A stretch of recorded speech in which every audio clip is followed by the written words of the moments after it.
Maya walked through the park on her way home from the grocery store, enjoying the quiet evening. She had traded her Army Ranger uniform for civilian clothes months ago, but her training never left her the constant awareness, the quick assessment of her surroundings, the calm readiness that had kept her alive through 3 deployments. As she rounded the corner near the fountain, she heard raised voices. A group of 5 men had surrounded an elderly man sitting on a bench, their body language aggressive and threatening. "You don't belong here," one of them sneered. "This is our neighborhood." The elderly man, clutching a book in his shaking hands, looked around desperately for help. The park was nearly empty in the fading light. Mia set down her groceries and approached calmly. "Gentlemen," she said in a clear, steady voice. "Is there a problem here?" The largest of the group turned toward her with a mocking laugh. "Nothing that concerns you, lady. Keep walking." "Actually," Maya said, stepping closer, "I think it does concern me." Her voice remained level, but there was steel beneath it. "This is a public park. Everyone has a right to be here." "And what are you going to do about it?" another man challenged, puffing out his chest. Maya smiled slightly, the same calm smile she'd worn when facing down much more dangerous situations overseas. "Well, I could call the police. But honestly, I'd prefer we handle this like civilized people."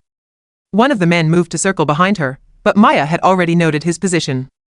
Without looking back, she said, "I wouldn't recommend that." Something in her tone made him stop. "Look," the leader said, his voice turning uglier, "you picked the wrong fight, lady." "No," Maya replied, her posture shifting almost imperceptibly into a combat stance. "You did." The years of training kicked in, not the violence, but the presence, the absolute confidence that came from knowing exactly what she was capable of.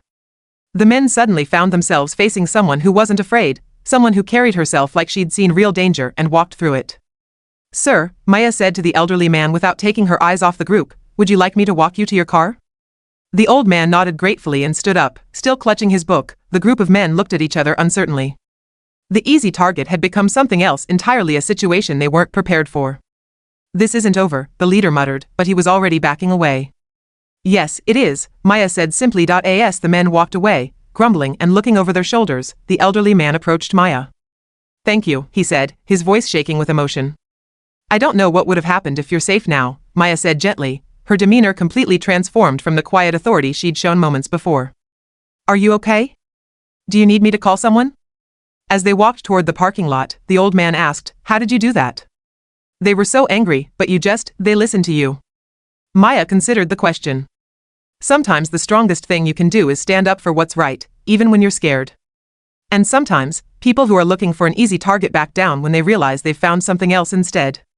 "Were you scared?" he asked. Maya smiled as she helped him to his car. "Terrified. But that's not what matters. What matters is that nobody should have to face that alone." After making sure the man got safely to his car, Maya walked back to collect her groceries.